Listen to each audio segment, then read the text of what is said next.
Today's Legal on 4, charitable giving grows between Thanksgiving and New Year's for several reasons. The holiday season is often a time of religious and moral reflection. But remember, if you are considering a charitable donation, you need to make it by the end of the year, Thursday, to qualify for a tax deduction this calendar year. Our legal affairs contributor Craig Wisdom joins us now. And Craig, in today's tough economy, it's important to give, but it's also important to know the charities that you're giving to, that they're up and up. Exactly. First of all, you want to make sure you're giving it in the most effective way so as much charitable benefit is realized. And also, if you're doing it, you might as well get some income tax benefit for yourself if you can. What's the first thing you should know or do about, if you want to meet that deadline on Thursday? Well, if you're going to mail a check, it has to be in the mail by that day, which is actually a more generous rule than the IRS allows for charitable contributions because they won't get the money by then. If you're giving more than $250 in cash, you need to get a letter back from the charity acknowledging that they received that.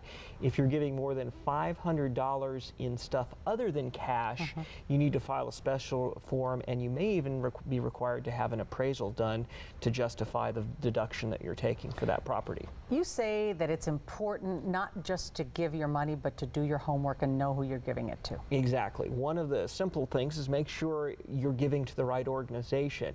You can do some research with the IRS or with websites for the organizations to make sure that groups that sound similar or that are in different locations, that you're giving to the one that you want to give to. Nonprofit, a lot of people, if they see the word nonprofit, they assume that it's above and beyond, it's good, it's everything. Is there anything to watch out for? Yes, not all nonprofits are charities. And so there are certain organizations that might be nonprofit, but they don't qualify for a charitable deduction. You need to make sure they're qualified under Section 170 of the code.